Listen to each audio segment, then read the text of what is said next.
আসসালামু আলাইকুম। আজকে আমি আপনাদের জন্য দুটা বেগুনের রেসিপি নিয়ে আসছি। আর অবশ্যই আমি জানি সব সময় যে আমরা অ্যাজ ইউজুয়ালি বাসায় সবাই এটা বানিয়ে থাকি বেগুনের ভর্তা, কিন্তু আজকে আমি যে ভর্তাটা বানাবো সেটা একটু আলাদা আর খেতে অনেক টেস্টি। আমি যেটা বানাবো সেটা হচ্ছে আচারি বেগুন ভর্তা। আর একটা যেটা করব সেটার আমি এখনও কোনো নাম দিইনি, হয়তো ভিডিও শেষ হতে হতে আমি ওটার নাম দিয়ে ফেলবো। তা আজকে আমি আমার দুটা বেগুনের রেসিপি আপনাদেরকে দেখিয়ে দিচ্ছি। প্রথমত আমি এখানে খুব সুন্দর করে ধুয়ে বেগুন নিয়েছি। আপনাদের কাছে যদি এর থেকেও বড় সাইজের থাকে আপনারা নিতে পারেন। আমার বাসায় এই সাইজের ছিল, তাই আমি এই সাইজের বেগুন নিলাম। আর এখন আমি দেখাচ্ছি বেগুনগুলো আমি কিভাবে প্রসেসিং করে নিচ্ছি।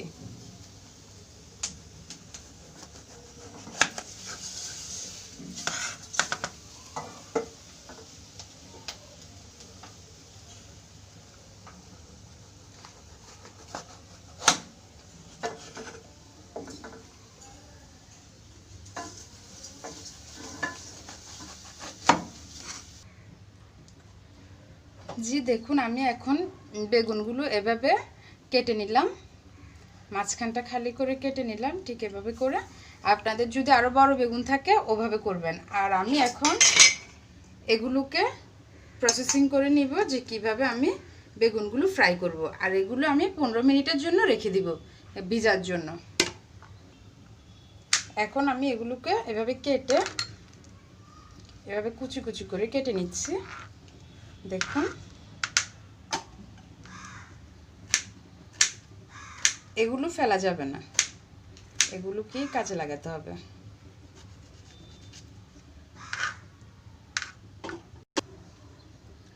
আপুরা, আমি বেগুন ভাজিটা করার জন্য এখানে ইনগ্রেডিয়েন্টস নিয়েছি। আপনার পেঁয়াজ কুচি, কিছু চিংড়ি কুচি করে নিয়েছি, এখানে ধনিয়া পাতা কুচি, নর্মাল টেম্পারেচারের ডিম, আর আমার স্পেশাল রসুন মরিচ আর হচ্ছে কাঁচা মরিচ আর শুকনো মরিচের একটা রেসিপি। এটা হচ্ছে কাঁচা মরিচের ফ্লেভার পাওয়ার জন্য আমি করে রাখি এটা। আমি এটার একদিন ভিডিও দিব আপনাদেরকে কিভাবে করতে হয়। তাহলে দেখুন আমি এবার এগুলো কিভাবে মিক্স করছি।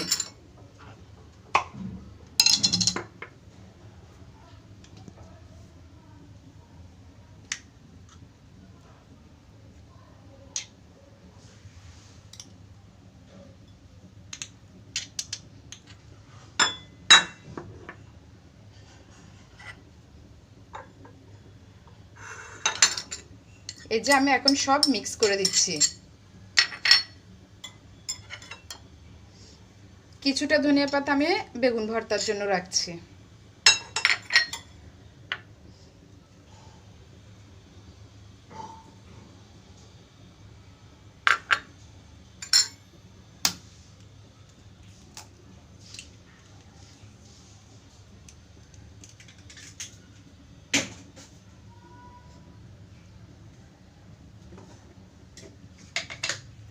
স্বাদ মতো কিছুটা লবণ দিচ্ছি।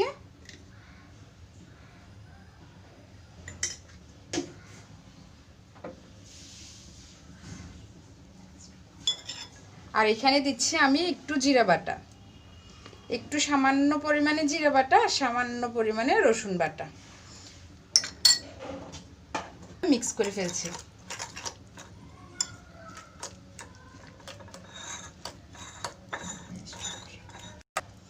এখানে একটু সামান্য পরিমাণে হলুদের গুঁড়া দিলাম, চায়ের চামচের 3 ভাগের 1 ভাগ ধনিয়া গুঁড়া, আর সামান্য পরিমাণে ঠিক 4 চামচের 3 ভাগের 1 ভাগ দিচ্ছি মরিচের গুঁড়া। এখন এগুলো আমি ভালোভাবে মিক্স করে আপনাদের দেখাচ্ছি। আপু দেখো, আমি এগুলো এখন প্রায় 15 মিনিট পর পানি থেকে ছেঁকে উঠিয়ে ফেলেছি। এগুলো আমি একটু লবণ মাখিয়ে নিলাম হালকা। এখন আমি এগুলোকে ফ্রাই করব। আর ফ্রাই করার জন্য আর আপু আরেকটা কথা, তোমাদের কাছে যাদের কাছে এটা নেই তৈরি করা, তারা তো টেনশন করার কোনো দরকার নেই। কাঁচামরিচ কুচি আর রসুন কুচি দিয়ে দিলেই হবে, বাট এটা দিলে একটু টেস্ট ভালো আসে। আর আমি এটা রেসিপি তোমাদেরকে আরেকদিন দিব। আর যাদের এটা রেসিপি দরকার তারা প্লিজ কমেন্ট বক্সে আমাকে জানাও।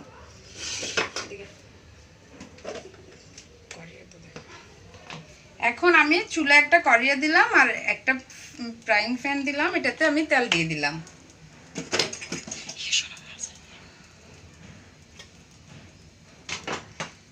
এখন আমি এখানে এগুলো একটা একটা দিয়ে দিচ্ছি। আর এই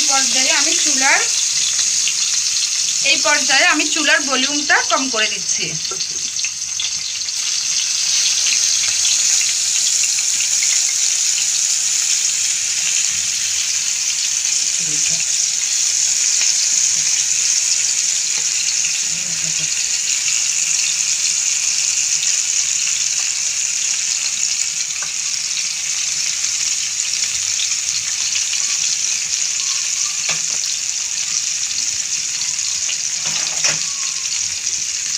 এখন আপু আমি যে রেসিপিটা তৈরি করে নিয়েছি, এখন এটা আমি অল্প অল্প করে সবগুলোর ভিতর দিয়ে দিচ্ছি।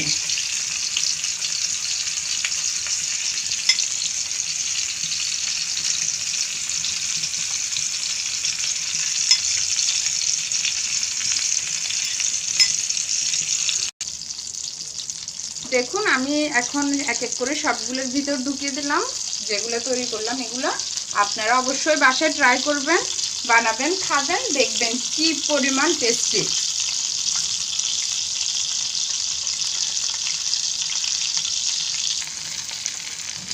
এখন আমি এগুলোকে আরেক পাশ উল্টিয়ে দিচ্ছি।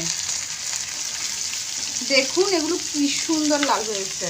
আপনারা ঠিক যখন এরকম লাল কালার আসবে তখন এগুলো আরেক পাশ উল্টিয়ে দিবেন।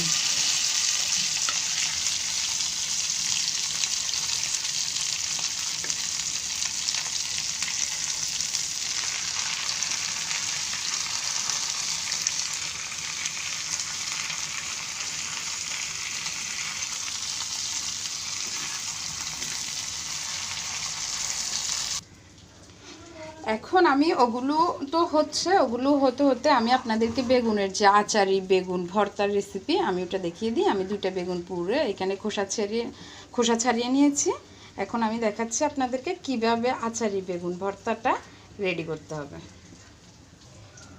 এখন আমি এখানে আমার যে ইনগ্রিডিয়েন্টসগুলো ওগুলো মিক্স করছি। আমি এখানে দিলাম পেঁয়াজ কুচি, ধনিয়া পাতা কুচি,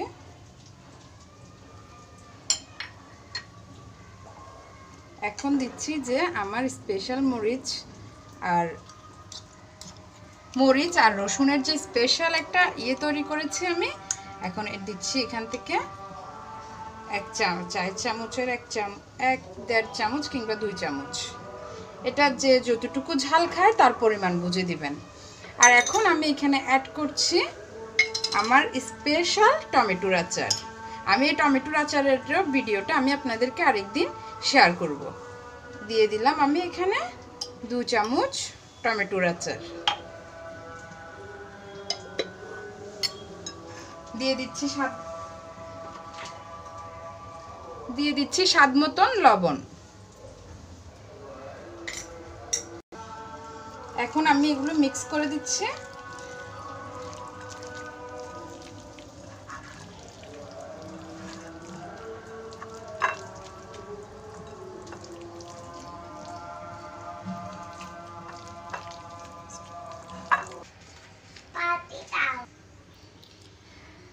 তো আপু ভাইয়া যারাই আমার ভিডিওটা দেখছেন বা শুরু থেকে দেখেছেন তাদেরকে দেখাচ্ছি আমার ভিডিওটার। এগুলো হচ্ছে আমার আচারে বেগুন ভর্তা, আর এটা হচ্ছে আমার ডিম চিংড়ির দিয়ে বেগুন ভাজি। তো আপনারা বাসায় আমার এই সিম্পল ঘরে থাকা ইনগ্রিডিয়েন্টস দিয়ে তৈরি করা রেসিপিগুলো ট্রাই করবেন। আশা করি আপনারা ট্রাই করে কেমন হয়েছে আমাকে কমেন্ট সেকশনে জানাবেন। কারণ আমি তো বললাম রান্না সহজ হওয়া দরকার, তাই আমি ঘরের সিম্পল যেগুলো আমরা সব সময় খাই এরকম জিনিসগুলো একটু অন্যভাবে আপনাদের সামনে আমি উপস্থাপন করার চেষ্টা করলাম। তো আপনারা আমার ভিডিওটা সম্পূর্ণ দেখবেন, সাবস্ক্রাইব করবেন, কমেন্ট করবেন, লাইক করবেন, শেয়ার করবেন। আর হ্যাঁ, আপনারা অবশ্যই আমাকে জানাবেন যে আমার রেসিপিগুলো কেমন হয়েছে, আর আপনারা আমাকে জানাবেন বাসায় তৈরি করে খেয়ে যে আপনাদের কাছে কেমন লাগলো। তাহলে আপনারা ভালো থাকবেন, সুস্থ থাকবেন, আর আমার রেসিপিটা সম্পূর্ণ দেখবেন, ট্রাই করবেন, জানাবেন। আসসালামু আলাইকুম।